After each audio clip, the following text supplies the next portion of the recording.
Hello and welcome to the Thoughtworks Technology Podcast. I'm one of your regular hosts, Mike Mason, and I'm joined today by another co-host, Neal Ford. Hi, Neal. Hello, everyone. Welcome back to the podcast. And today is a bit of an unusual podcast. The topic is going to be the weaponization of complexity. And we have a couple of guests for you today who are maybe not the usual guests that you would have on a Thoughtworks Technology podcast. First of all, we have Jeremy Gordon, who's a lawyer. Jeremy, why don't you tell us what you do with Thoughtworks? Sure. Like you said, I'm Jeremy Gordon. I'm head of legal for Thoughtworks North America, mainly focused on client-facing things. I sit on our North America leadership team. What I do is to influence, negotiate, teach in service of Thoughtworks' mission to create extraordinary impact on the world through culture and technology excellence. Awesome. Thanks, Jeremy. And we're also joined by Kate Linton, who is a designer. Kate. Hi, Mike. And Neal, thank you for having me. And yes, I'm a designer. I lead our global design practice. I'm joining this podcast from Sydney. And I guess, I spend a lot of time thinking and talking about how we put a human lens on technology. Awesome.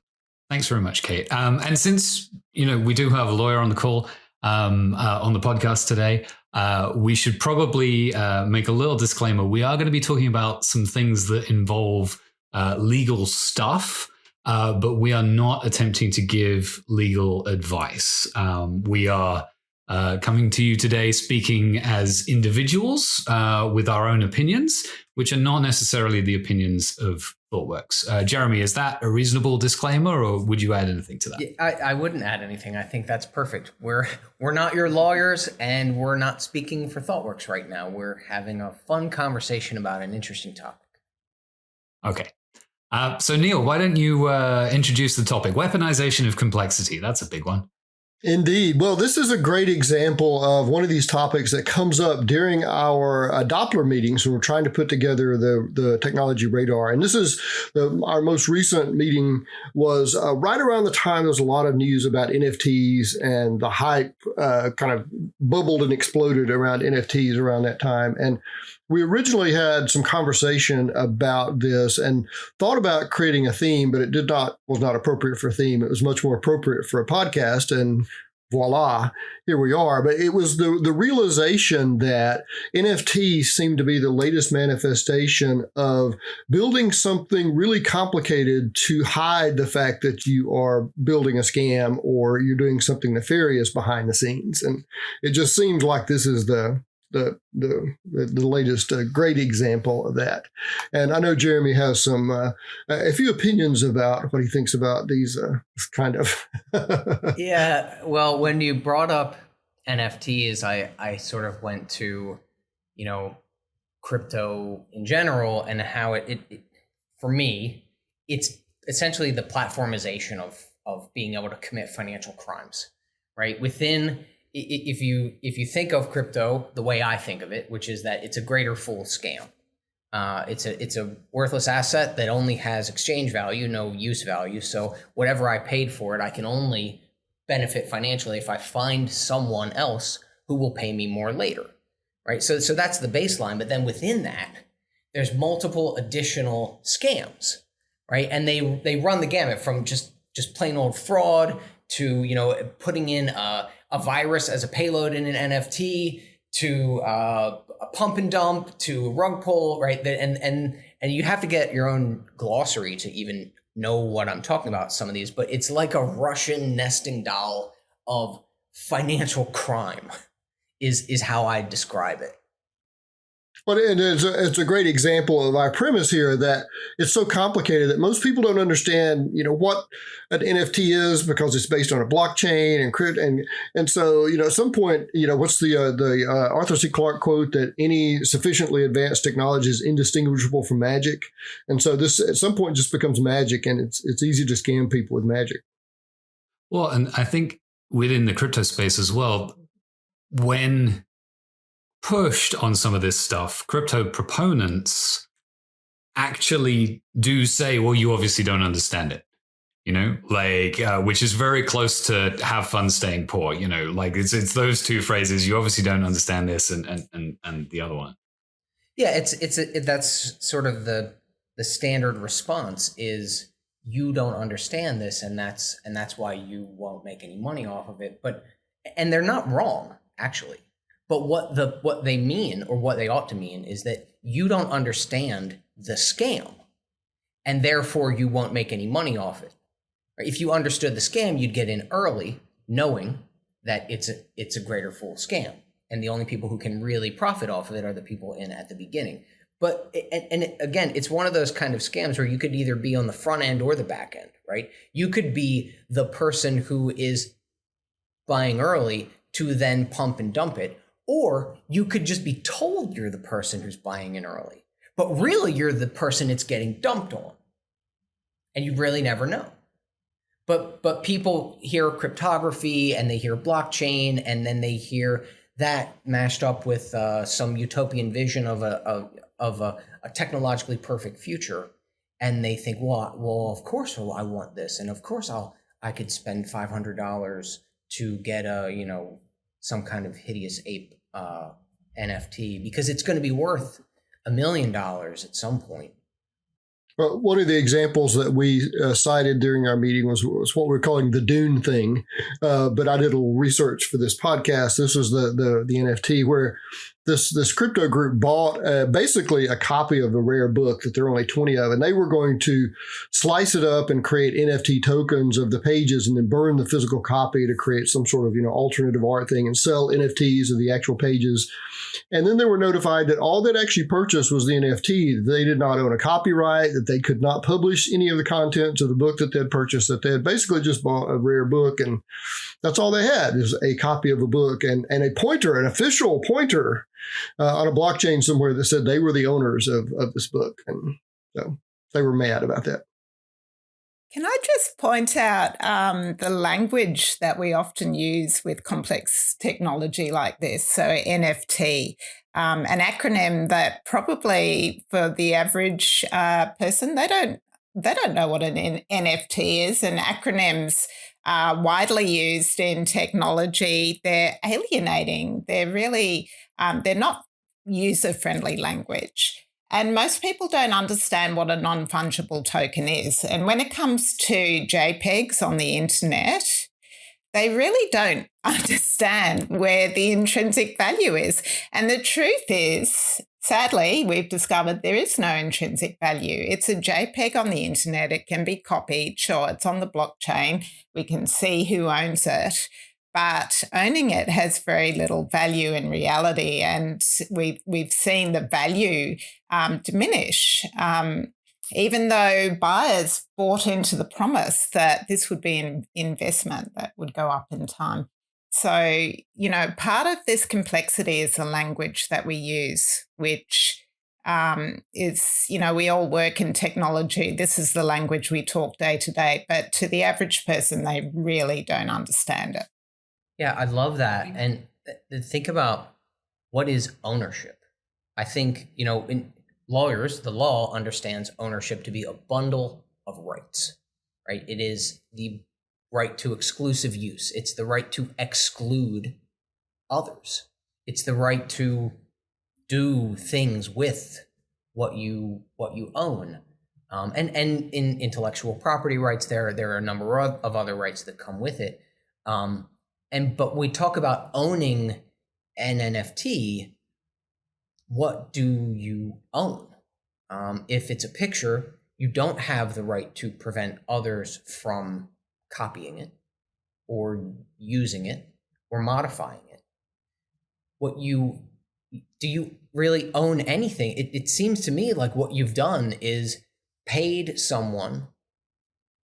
You've given them something ostensibly of value, a cryptocurrency, in exchange for an entry on a ledger that can't be changed unless some other stuff happens, in which case that entry doesn't get changed, but a new entry comes, and then I guess it's different. I think the language thing is interesting, right? Because we could sit here dunking on crypto all day long, and that's it's kind of not the whole point of the podcast. I think one of the things that we started to realize, though, is that this people harnessing complexity to do slightly nefarious things it's not new, but it's happening in very specific ways in kind of the technology world at the moment. I think one of the things that we thought of fairly early on was a language thing, the language of end user license agreements and terms of service. And I think that's something that our listeners will be familiar with. You know, you've got these big reams of, legalese that you need to scroll through and click, yes, I've read all this stuff and I understand these things. And it struck us that this was another weaponization of complexity. I thought we could talk about that. Yeah, I think I would ask Kate to start with the design of EULAs in terms of service. I find that to be fascinating. To begin with, I would always recommend that a designer work with a lawyer together when we construct an end user contractual agreement. They need to be designed with the user's perspective in mind. It needs to be a collaborative process.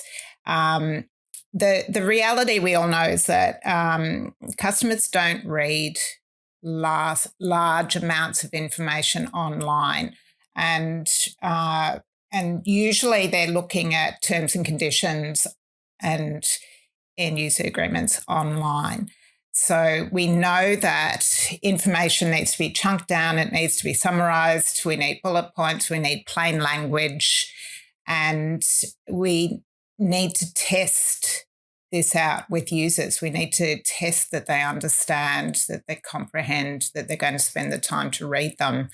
And we continually fall into the trap of hiding behind these contracts, because companies, when they create these contracts, it's to protect the company. It's not to protect the rights of the end user. And when we think about financial products and really quite complex products like insurance products, users don't understand what they're buying. They don't understand, their rights.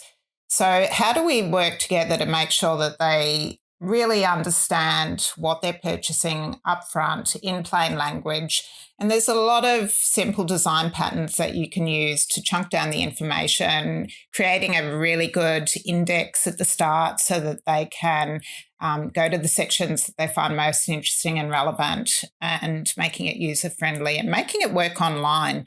So that's the first thing. If you want to see examples of who's doing this really well, it can't be found in financial services. You need to go to, Facebook or Google. They're actually pretty good at this. They've managed to, present their privacy information in fairly plain language and beautifully presented with illustrations and chunked down in simple bullet points.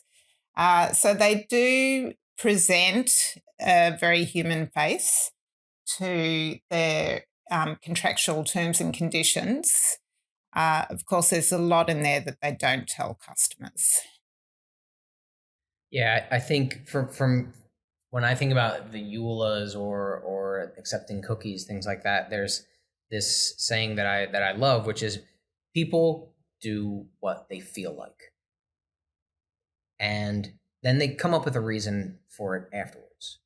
And typically when you're presented with the terms of service or a EULA, click through EULA or cookie button, it's in the way of something that you want to get to. You want to access the app, or you want to access the website, or you want to do something.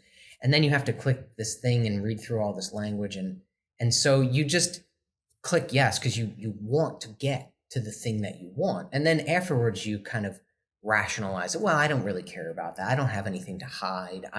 I'm okay with, they're only going to use my information to provide me with the service, which is what I want anyway. So it's okay. And then I don't worry about those things until later when the hidden, it's not really hidden, but the things that I have been obfuscated come back and can cause an outcome that I don't like. Well, it's funny. I bought a new vehicle a couple of summers ago. I actually bought a Ford Transit van. I'm, hashtag van life, trying to convert the van. But when I bought the thing, I'm at the dealership and they hand me a stack of papers and kind of say, sign here. And I sit down and start reading. And they were very confused that I was reading the paperwork. I'm like, this is not a small purchase. I've got no idea what any of this stuff says. I'm not just going to sign at the bottom and I might not, I'm not a lawyer. I'm not a vehicle purchase expert. But I thought I would at least, skim read the 12-page document before signing. I agree. And I am a lawyer, and I bought a car a few years ago, and about halfway through these 7,000 pages of documents they were asking me to sign, I just stopped caring. Because I was like, look, I know what's going to happen. If there's a problem, then I'm going to have some rights or I'm not. And I just, at a certain point, it's just like, look, yeah, give me the extended warranty too. It's basically an insurance program. I'm probably going to run into something. And that is the payload of the weaponization of complexity, right? Absolutely, yes, right. And I probably agreed to all manner of, I probably can't sue them. There's probably a binding arbitration clause. I probably can't join any class action lawsuits. They probably get to use my location data for things, and well, that's another great example, or arbitrations versus the ability to really go sue somebody. Well, yeah. So as a service provider, right, we're typically the company is acting from a position of great power with lots of resources. But what they're providing is generally, and regardless of how much profit they're making, it's sort of irrelevant. They're providing low dollar transactions at a high volume for hundreds of thousands or millions of people. And the cost of litigation in the United States and in most places is extremely high. We're talking about to go from all the way through suing someone could cost $1 million, right? And binding arbitration is not that much less expensive unless you do it all the time and you're set up to do it all the time, or better yet, you sell something that's not worth arbitrating over.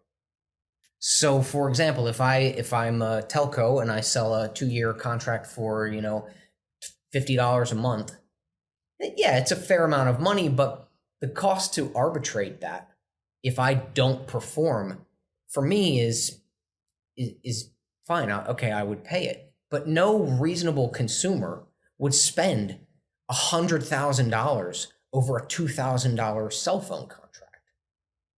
And so what part of that is it's using a common law doctrine of the freedom to contract to lock people into a resolution that is meaningless to them. But it also stops them from joining together, right? Because everyone has to agree to arbitrate individually between them and the company. So no class action lawsuits. What I find really interesting from a design perspective when it comes to reading these warranties, the fine print, so to speak, is that there's this common convention to put them in all caps in really tight blocks of paragraphs with no paragraph breaks and no line spacing. So jamming it up really tight as if we deliberately don't want that block of text to be legible to the user. And that's a dark pattern. We know how to make content legible. It's so easy to make this information scannable. And yet often when you go into the warranties and look at them, that's a really common convention to put them in all caps with no paragraph breaks. Why is that? Interestingly, it comes out of old decisions saying that people wouldn't know to look at that warranty disclaimer if it was just in the same type as all the rest of the contract. And that you were supposed to put it in all caps to make it stand out. Like, this is really important. So you need to make sure that you read this. Because judges aren't designers, right? And so some judge somewhere said, well, of course they didn't read that. It wasn't conspicuous. So lawyers said, well, I'll make it conspicuous. I'll put it in all caps. Well, this brings us to a fascinating place that I didn't even know existed before we started talking about this at our meeting, which is, and Kate just mentioned this idea of dark patterns, that there are catalogs of nefarious ways to do bad things to you from a user interface perspective and workflow perspective to complexity perspective. So can you share a few of those dark patterns with us? There's a great website we'll put in the show links called deceptive.design. But Kate, I think you're the one who knows most about this. Yeah. Look, and if you have a look at that site, there's 12 common design patterns or dark patterns that they identify. And I think there's actually more dark patterns out there than what's identified on the website. But these dark patterns are design decisions that are made to influence the end users along a journey that is in the best interests of the business, not necessarily the end user. So it's to complete a transaction, to encourage the user to accept the cookies, to to complete the purchase in their shopping cart, and there's so many really commonly understood ways that we can do that as designers. Just the design of buttons, for example, they can be a dark pattern. So, for example, on the cookie banners, generally the accept all cookies, that's the really visible button. That suggests that there's a right action that you should do. Just go for the big colourful button. But otherwise, there's this annoying little link to read about my options. And those are never presented as equally valid journeys. So that's a dark pattern right there. And if you go to the Thoughtworks website and look at our cookie banner, we give 3 options, and each of those buttons looks identical in terms of the design because they're all equally valid. There is no right or wrong decision for the user in this situation. The best decision is to actually understand how this cookie will use your data. So that's just one one dark pattern. Another one that's not even in the list of dark patterns that I personally love is infinite scroll. Infinite scroll is a way to capture users' attention, to keep them on the page. When there's infinite scroll, we can keep your attention forever. And so that's a dark pattern that advertisers take advantage of. And, we know that with infinite scroll, you can keep a user on a page 20% longer than they would normally choose to be. I have a question about this concept. So something I've noticed is I try to use Ghostery or Privacy Badger, these tools from their browser plugins from EFF and other organizations to, kind of keep track of the cookies. But what I started to notice, and at first it worked great. But over time, more and more websites simply don't work. And it's not the ones that say, oh, hey, I've noticed you've got an ad blocker. Could you please turn it off because we make money from ads? It's just other websites that I pay for, that I'm a member of and I log into, and it just won't work if I don't turn on a bunch of tracking cookies. Is that not a dark pattern? That's the sneaky thing, because it might be. But see, this really depends on how well you've implemented a site, because the original intent of cookies was, I need to add state to something that's stateless, because a web connection is stateless, and you can add a little state by dropping cookies. And then they started sharing cookies, and then people found out nefarious things to do. And so now the question is, well, is this site just poorly designed and relies on cookies to work correctly, or are they in fact refusing to work correctly unless they can snoop on you? Yeah, and the disturbing part is it's my brokerage site. It's got like 50 cookies, and it doesn't work right if you don't enable them. I think they got bought by someone recently. So, I mean, that to me is one. I don't know what the phrase is. Never confuse incompetence for malice. In that particular case, I would I'd go for incompetence rather than malice, but it's a good question. Yeah. Well, it's a good segue into what are they hiding with this complexity? So another phrase that came out of this conversation was surveillance capitalism, which is something that is very popular with social media sites, and they do a lot of hiding of what they're actually gathering about you through various means. Yeah, it's interesting that surveillance capitalism is, it sounds like such a pejorative term. And when you look at advertising sites like Facebook and Google, they would never present their service to the customer in that light.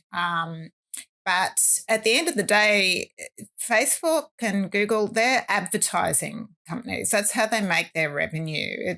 It's through advertising. They provide a free service, but effectively you, the user of that service, you are the product. Your data is being productized. It's being used to sell to advertisers, to serve up ads that are highly personalized and customized based on the evidence of your online behavior. And that's not just your behavior whilst you're using the app. They're tracking your behavior across all of your online experience, the websites that you go to, the search terms that you use. And for the average user, they just don't understand this. This is a really complex concept. But that's the way these sites make money. And, recently Facebook was very angry about Apple, who gave customers the option to turn off tracking on their mobile phones. And they declared that this could result in $10 billion less to their revenue every year. $10 billion. That's just for people who turn off the tracking on their Apple devices. So it's a small percentage of their advertising revenue. Yeah, I think about the complexity here is all of the things that you don't see, that we don't see. And you can trace it through, the evolution of Web 2.0 to where, and this isn't something that I came up with. This is, I think, a sort of common narrative is that, back in the old days, a website was basically static text that you just put up there. And then it kind of evolved into something that's much, much, much more than that, to the point where regular people just can't go and build a website that does the things that they just want to be able to do, like share photos and cat memes and stuff, or message their friends, or send a payment, split a check, whatever. But we have these platforms that do. And when you're interacting with it, that is an astonishingly complex set of things that has to happen for you to feel like it was just easy. I just sent the money. It was just happened, right? And underneath of that, there's, the companies that are making money off it, they are happy for you to not experience that. And ultimately, we're happy to not experience that complexity, right? So many things that we take for granted just wouldn't happen without that. But we also are materially disadvantaged as a result of all of that complexity being hidden from us, right? We see it with, the prices that we see. they're not the same for everybody, because we don't all have the same disposable income, and for other reasons as well, that I won't speculate about. But we live in a deeply broken, globally connected society, and people do things for all kinds of reasons. But that complexity you can't see is that, to me, that's the weaponization of it, right? And maybe it's a few cents here or a few dollars there that I personally pay extra or you pay extra because of the price that I was presented by the platform. But all that money collectively turns into billions and billions of dollars of profits for the platform owners, whoever they might be. And I think this is a sort of the full circle, right? It can feel like or look like some grand conspiracy where everybody's working together and there's this tight little cabal of people, and they're all trying to, they're all working together to rip us off, but they don't have to be working together. So they can just be normally self-interested, but they all have the same end goal. They all have similar motivations. And so, the powerful people don't need a conspiracy to want to maintain their power. And I think that's, a key theme that runs throughout this idea about the weaponization of complexity, where humans are wired, I think, to detect patterns. And we detect patterns. Well, sharks don't collaborate to get their the emergent behavior that a group of sharks end up showing. And I think the Rich Hickey famously makes this distinction between simple versus easy.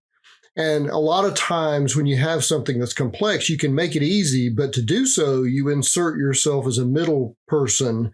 And that's where you can start really weaponizing that middle, inserting yourself into a negotiation means that you start getting leverage in that. And so there you go. That's the lever point that a lot of companies use to insert themselves. Yeah, and that, so when we think about weaponization, or weapons, typically, right, there's a goal. Someone's using it to do something, and it's not necessarily just to make money. We see this across, misinformation and disinformation campaigns to manipulate people's actions, get people to do things, go out and, you could say, to go out and vote or not vote. But there's a whole range of activities in society that people are spurred to do. We've seen a number of instances where capital cities have been overrun by angry mobs in the wake of a contested election in the past 2 years or 3 years in different countries. And so it's not just limited to the United States. We can see this kind of thing happening all over. And it's been going on for a long time. I mean, think back to Cambridge Analytica and their involvement in Brexit and their involvement in the Trump campaign. This is an organization that has harvested just millions and millions of user data, created profiles and personalized and targeted messages to them to influence their decisions in a democratic process, and using misinformation to influence their decisions. So it's been going on for a long time. We know that this happens, and it is true weaponization. Well, before everyone gets too depressed and turns off our podcast, let's talk about ways that you can spot this and avoid being taken advantage of the weaponization of complexity. And I'll start with the first piece of advice, which is the most obvious, is if it sounds too good to be true, it's probably too good to be true. And that applies to cryptocurrency and lots of other things in the world, not just technology assets. But there are other ways you can spot this as well. Yeah, I have a less of a optimistic opinion on it, but it's not that I don't think we can overcome it. It's that there are so many complications.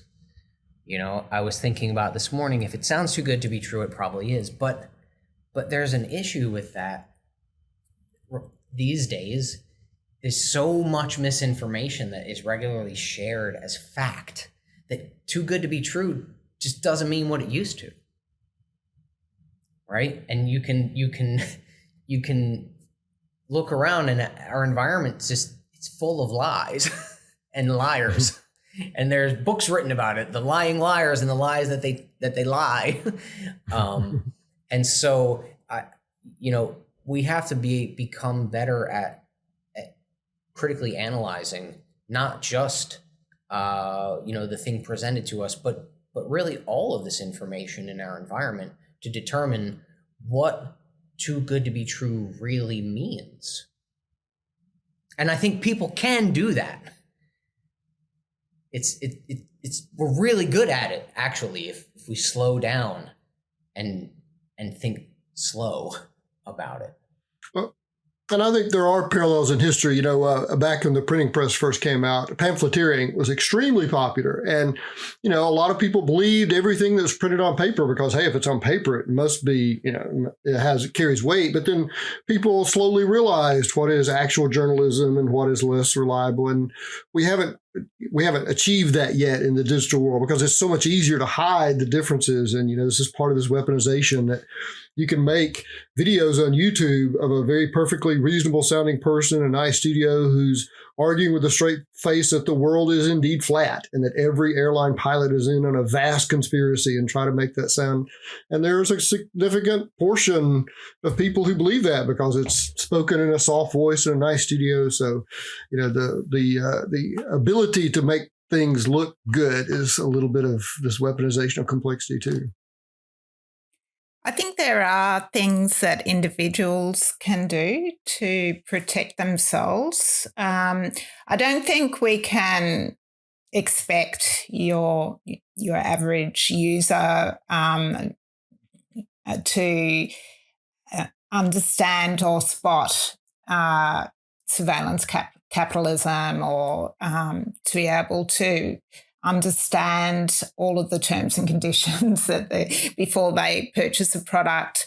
But there's a lot that users can do to protect themselves. One thing that I encourage people to do is just turn off their notifications so that they're not continually getting interrupted by, Facebook and Instagram when they're at work. When you're at work, you don't need to know that, someone in New York just had a terrific blueberry bagel. That's not important. You might pick up your phone if it's a loved one ringing you, but you don't need those notifications in your life. Just turn them off and turn off tracking on your mobile phone. And just maybe engineer your life so that you're spending less time on the advertising platforms that are productizing your data. Just being aware of how your data gets used. These little things are within our control.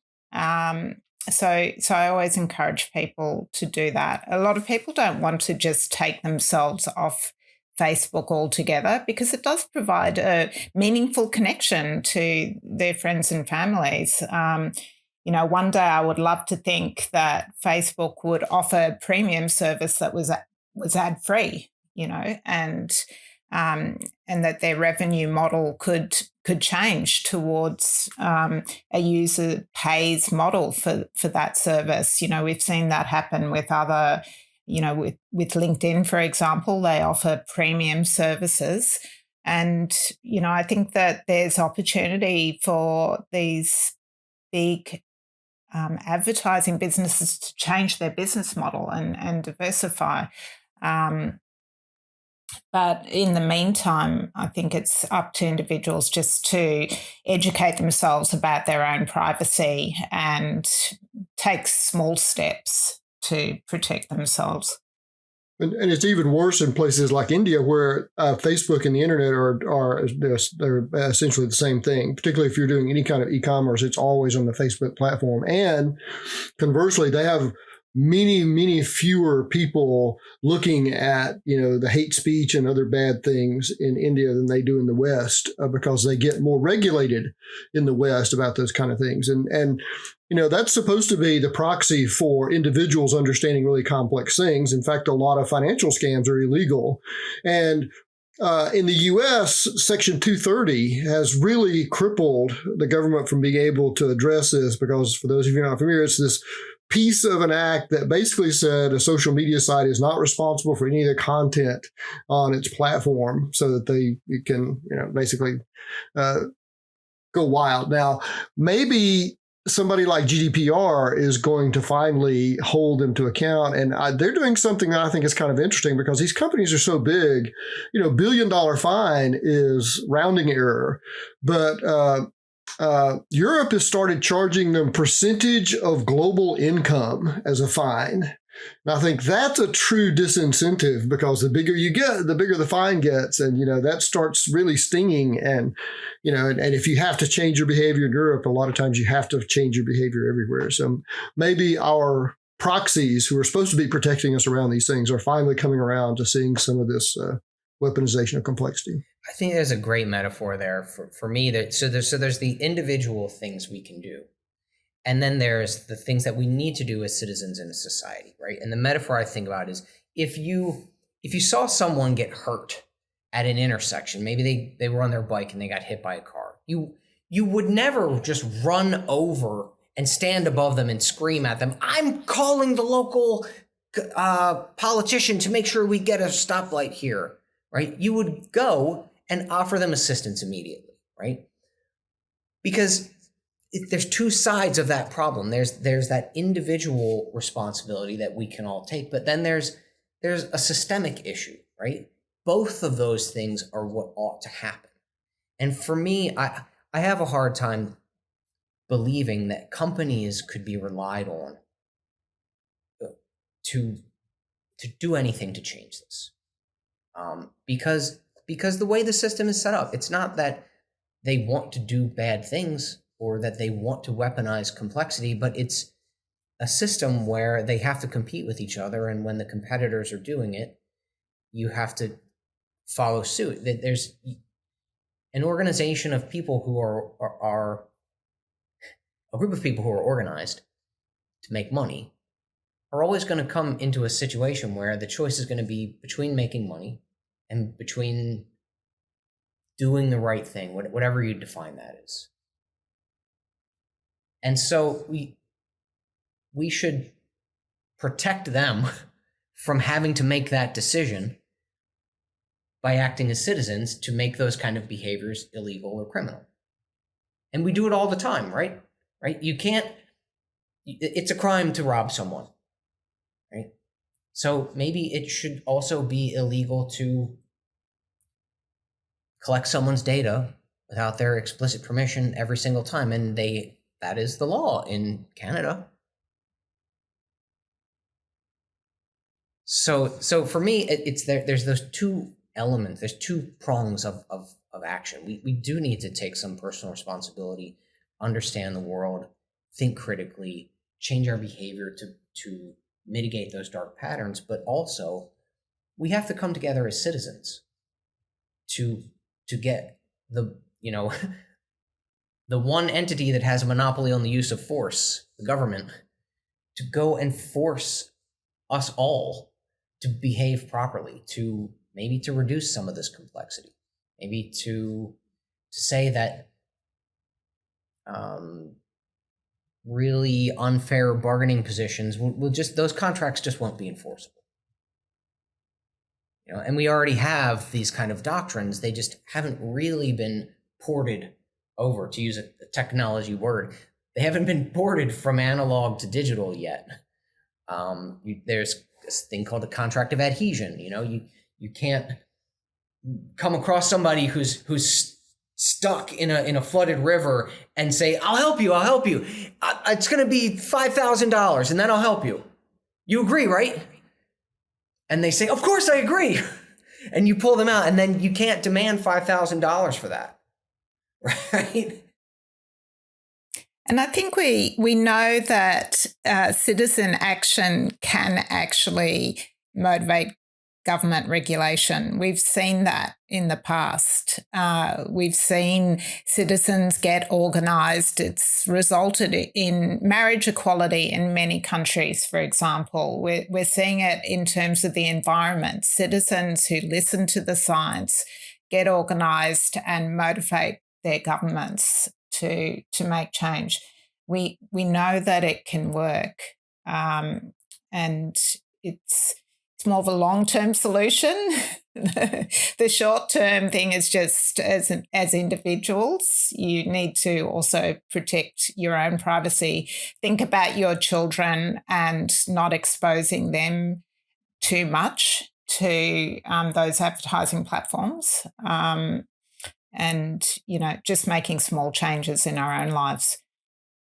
Yeah, there's another long-term trend that is hopeful in this specific context. So if you look at intelligence tests that were administered 100 years ago, the average scores are much lower than today.